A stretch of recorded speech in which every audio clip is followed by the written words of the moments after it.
Bonjour, bonsoir, c'est l'heure à laquelle Bozuli Bakwa Kolanda Biso partout dans le monde. Comme on met ça, non, bon aimer, bon s'abonner, bon partager mission. Vraiment, et comme il y a Congolais partout, Bisika Bazali, parce que a on des références, Bisika Oyo, Bozwaka ba information ya solo, Bisika Bomonaka Maetolobaka, na terrain, ezalaka vraiment ndenge tozoloba. Comme on met ça, moi, ma salutation, le général de Gaulle en France, vraiment, il y a eu un général, biso en tant que souverain, toye banakoba telamboka na biso, et longo na mokonzamboka, le souverain premier, oyezali le président de la République, Félix Tshisekedi. Vraiment, totombo liepe, kimia, yanzambe zalikolo na ye pour que aye bakokomisa miso tina suka Congo ezwa kimia ya libela. Bino nyonso baebolandaka biso bambote bisika bozali vraiment totombeli bino condition ya malamu ya kolanda biso.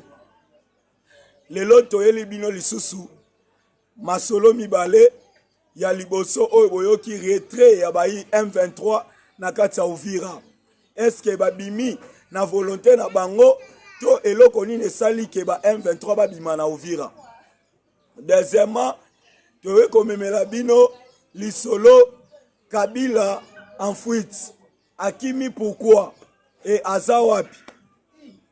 Na esa kibino mbaleleka ike na kati ya Conseil de sécurité les États-Unis asengaki ba M23 Paul Kagame ayeba ko retirer ba soda na ye na kati ya République démocratique du Congo. Et na esa kibino les États-Unis jamais ce qui a pesa ordre na Rwanda, il a fallu akotisa Conseil de sécurité en urgence pour que apesa utilement tombe na Rwanda. Ce qui bomoni que les États-Unis a sengaki Conseil de sécurité et ces gens en urgence et zalaki message ya Paul Kagame teme message ya communauté internationale. Et les États-Unis ayeba ki ko passer seulement na ba sanction grave likolo ya Rwanda yango bomoni ke Rwanda bayebi ko banga balobi makambo so ekomeli biso ekozala sangwa mawa. Ba sanction nini oyo les États-Unis a préparaki likolo ya Rwanda? Les États-Unis balingaki ko désactiver Rwanda na shift ezali ba système bancaire international. Système bancaire international oyo ezake pays nyonso oyo aliaka dollar comme le système est contrôlé par les Américains. Yango bokomona ke soki ba désactiver bino na système wana mboka na bino économie ekokweya. Mboka na bino ekozalisu na kimia te. Ba commerçant bakokweya. Batu nyonso basalaka ba affaire na mboka na bino bakokwe yango États-Unis a pasaki na système wana. Donc activité mon côté elinga ko sala manakata Rwanda soki les États-Unis ayeba ko désactiver Rwanda na système wana. Donc comme le Rwanda a utilisé ka dollar, ba américain bazali na pouvoir ya nyonso ya ko désactiver Rwanda na système wana. Lelo tolalika tolamuki tomona retrait ya bayi M23 na kati ya Uvira. Ba M23 na kati ya Uvira bazo bima pourquoi? Tango ba sanction ezo quitter la Paul Kagame na Rwanda et Paul Kagame ayebaki ko benga bayi M23 basalaki réunion moko ya kafu na kati ya Rwanda. Na kati ya réunion wana bayebaki kolobela likambu ya retrait immédiate na kati ya Uvira. Yango bomonaki mukolo ya lobby ba M23 babimisi ba communiquer ekozala ta misatu oyo basobosana même ba date bacha date oyo mabe bacha oyo mabe parce que pression eleki. Pression wana ezouta wapi? Euti na kati ya diplomatie agissante oyo ya chef de l'État. Batu bandimaki te ke diplomatie wana eza fort koleka même armée. lelo oyo bayi M23 bao se retirer sans même lisasi ebeta par rapport à diplomatie ya mokonzi ya mboka. Yango toyesaki bino ke tokolakisa bino bokasi te ya diplomatie ya mokonzi ya mboka koma eza fort. Ezomonana lei ni ke diplomatie wana eza makasi, yango bomoni bayi M23 bakomi kose retirer.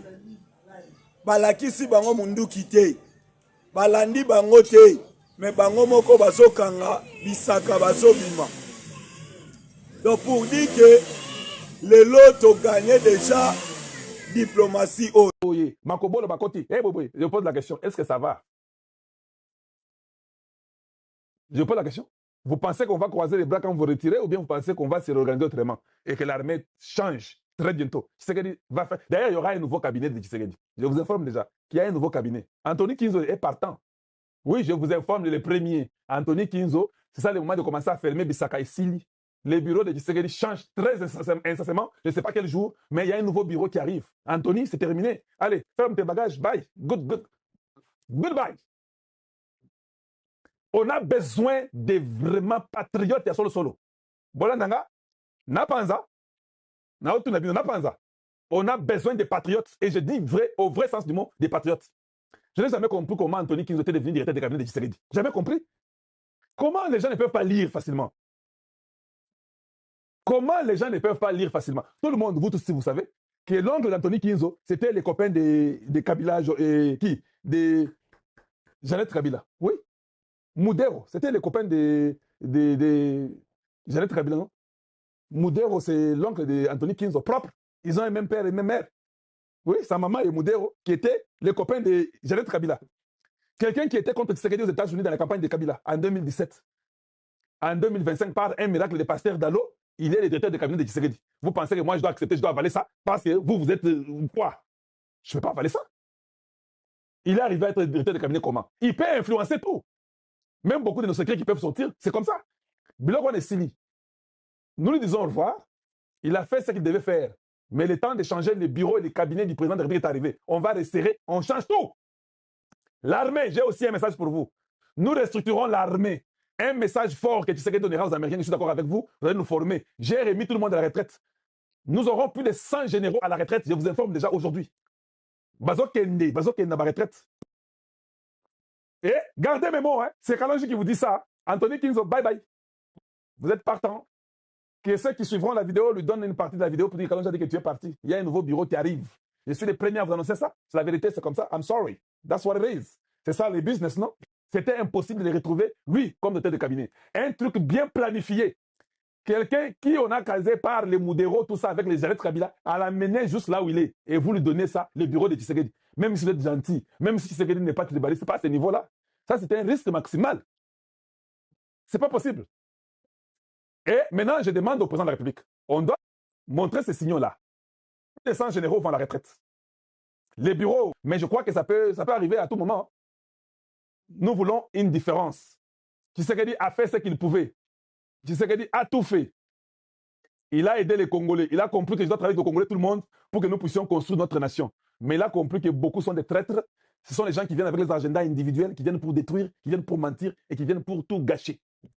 Et si, maintenant que vous avez entendu, maintenant que vous savez qu'il y a les options qui sont sur la table, je vais vous informer. Le problème n'est pas d'Ouvira. Le problème est qu'il y a un changement du gouvernement au Rwanda. Les régimes changent aussi. Quand Donald Trump dit qu'il don't like this guy, j'ai essayé de sonder pour dire what that means, Kalonji. He just said he doesn't like the guy. J'ai dit non, you're lying to me. You gotta tell me the truth. Why did Donald Trump say he doesn't like Kagame? Why he doesn't like him? Si un président américain dit qu'il doesn't like somebody et qu'il y a des accords et consorts, vous avez vu, hein? Vous avez vu vous-même. Ce sont les lieutenants de Donald Trump qui ont résolu le problème. Donald Trump, vous connaissez vous-même comment il parle. Je le connais très bien, le gars. J'ai étudié Donald Trump. Naïbié. S'il ne dit pas un mot, il a déjà tourné la page de Kagame. Je vous l'ai dit. S'il n'avait pas tourné la page, il allait venir et commencer à vous dire que non. I hope que cet homme-là va comprendre, ils ont signé, j'aimerais qu'il y ait la paix, les gens sont morts nombreux. Cela veut dire qu'il a encore un cœur pour Kagame. S'il dit ça, il ne dit même pas un mot. Ce sont ces lieutenants qui appellent, les vice-présidents américains qui appellent, les Rubio qui appellent, et les ambassadeurs qui appellent. Eux-mêmes disent que non. Car c'est pas Nabiso. Soy Tshisekedi a décidé. Est-ce que nous sommes capables, en dehors de Abisso Baoui et médias, nous sommes là fidèles au président, sans salaire? Oui, je l'ai dit. Nous sommes les travailleurs de l'État. Nous, l'État devait nous payer. Nous sommes plus que ceux qui sont là. Mais les gens ont l'occasion de travailler pour l'État et ils détruisent l'État. Et ils trahissent la nation. Et ils sont en train de causer dans les maisons qui, en tout cas, vous voyez Baloubo et Sili. Hein? C'est vrai. Hein? Bon, d'accord, on va voir. Ceux qui pouvoir Abino Barandé Pécilité. Je vous l'ai dit et je vous répète. Le niveau de Kagame, le seul qui devait le mettre KO, c'est ce Moulouba de Tshisekedi Félix. Je dis bien le seul. Il n'y a pas au Congo quelqu'un d'autre qui a l'unanimité d'être aimé dans toutes les provinces et d'être là comme président aujourd'hui que Tshisekedi. Tshisekedi reste là.